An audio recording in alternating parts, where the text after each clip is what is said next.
Welcome to Rising India. Thank you. That was quite an introduction. Quite a nervous walk on the red carpet. 1,000 crores. How does it feel?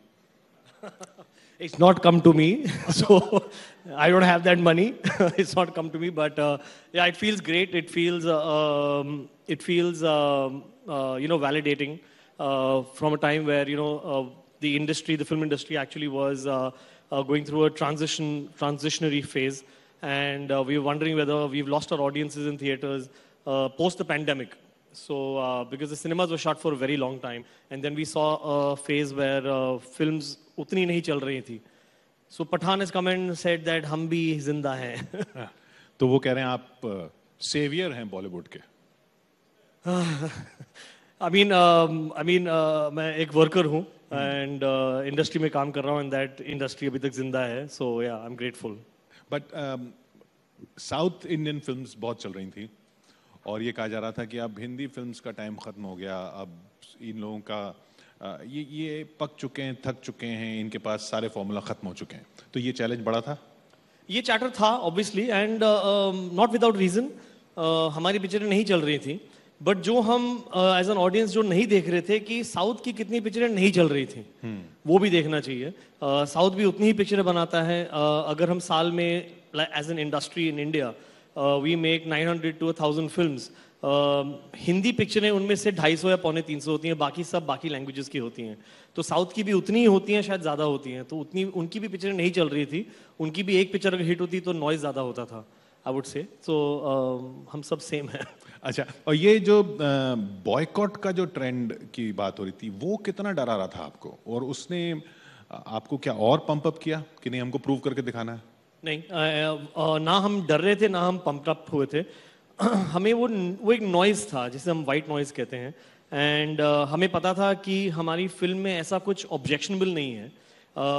हम जब Spain में थे और मैंने वो costume randomly चुन लिया था, इतना नहीं सोचा था कि ये क्या होगा. वो कलर अच्छा लग रहा था, it was sunny, the grass was green, the water was blue, the costume was orange. So उतना ही लॉजिक था उसमें. बट जब हुआ ये, वी थॉट कि जब ऑडियंस देखेगी दे देमसेल्व्स विल अंडरस्टैंड कि इंटेंट कुछ खराब नहीं है और जो स्क्रीन में देख रहे हैं वो भी कुछ ऑब्जेक्शनेबल नहीं है. But I can't blame the audience, उन्होंने पिक्चर देखी नहीं थी तब तक. दे वर गोइंग विद दैट, अच्छा उन्होंने ये किया वो किया. But I think it's very commendable for the audience कि वो भर भर के आए, उन्होंने एडवांस में टिकटें ली. वो बॉयकॉट मूवमेंट को गलत साबित किया कि आप बिना रीजन के क्यों बोल रहे हैं बॉयकॉट. और जब आप बॉयकॉट बोलते हैं तो आप बोलते हैं ये पिक्चर बॉयकॉट करो, ये स्टार को बॉयकॉट करो. आप ये नहीं देख रहे हैं कि डाउन द चेन कितने लोगों के घर चलते हैं एक फिल्म. अगर एक फिल्म चलती है तो कितने लोग काम करते हैं. मेरे सेट पे रोज एटलीस्ट 300 लोग रोज काम करते हैं हर पिक्चर पे. I am not talking about back and. And picture जब खत्म हो जाती है तो कितने VFX आर्टिस्ट होते हैं, पोस्ट प्रोडक्शन में होते हैं. और जब पिक्चर चलती है सिनेमा घरों में कितने लोग काम करते हैं, कैंटीन उसके चलती है, कैंटीन के बाहर की दुकानें चलती हैं जब लोग आते हैं. So there is lot a huge industry that works around the film industry with one film working. So boycott बोलना आसान होता है, और बट लोगों की लाइवलीहुड्स हैं इसमें, और विदाउट रीजन. और सेंसर्स में भी गई फिर बात. I think I want to actually commend the censor board. जब उन्होंने पिक्चर देखी तो I think it was at the height of boycott Pathaan, and noise था बहुत, प्रेशर था सेंसर बोर्ड पे. And I think the members of the censor board who saw the film, I really want to thank them for doing a commendable job and looking at it with neutrality. उन्होंने ऐसा कुछ cut या recommendation नहीं बोला that we felt ये क्यों कर रहे हैं. They censored the film exactly जैसे उन्होंने war censor की थी. उनके issues अगर कुछ थे violence में या sensuality में थोड़ा था, वही था. and बोले थे अगर आपको adult certificate चाहिए then keep everything. अगर UA चाहिए तो ये काट लीजिए. So they were very very very very correct. आपको एडल्ट नहीं चाहिए था? हाँ जी, आपको एडल्ट सर्टिफिकेट नहीं चाहिए था? आई थिंक आप एक ह्यूज सेक्शन ऑफ ऑडियंस को काट देते हैं, उनको अलाउड ही नहीं होता पिक्चर देखने के लिए. मुझे याद है जब मैं 12 साल का था, सलाम बॉम्बे आई थी मीरा नायर की. अब मुझे अलाउड नहीं था देखने के लिए क्योंकि वो UA था.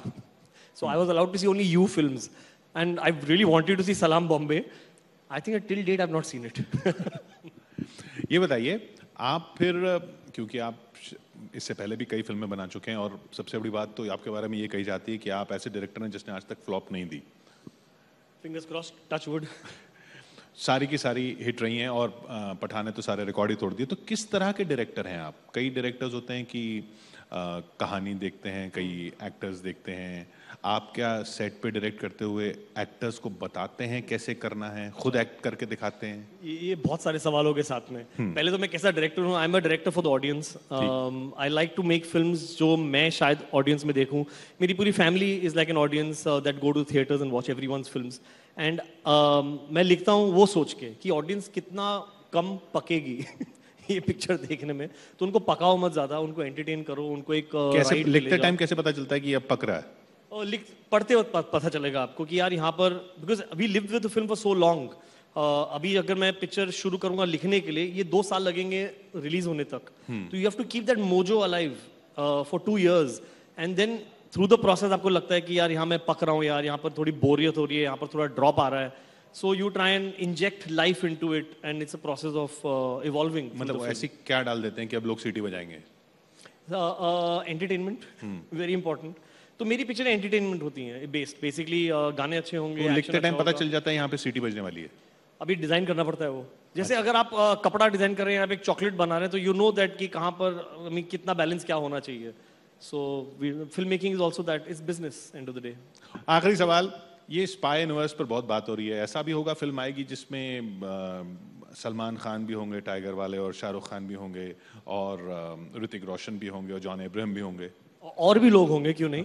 आई थिंक स्पाई यूनिवर्स है, बहुत पॉपुलर यूनिवर्स है, बन रहा है यशराज का, एंड उनके प्लान्स हैं काफी बड़े, और भी एक्टर्स हो सकते हैं स्पाई यूनिवर्स में, और फिर इवेंचुअली सब साथ में आएंगे। आई मीन होपफुली वो सबके खिलौने विलौने भी मिलेंगे, वो सब जो आजकल हो गया है, मर्चेंडाइज। हाँ। क्यों नहीं, क्यों नहीं, हम बिजनेस है, let us also make some money यार। बहुत बहुत शुक्रिया हमसे बात करने के लिए। Thank you. सेवियर कह दें अब आपको? बोल दीजिए। Saviour of Hindi cinema, Siddharth Anand. Thank you so much, thank you.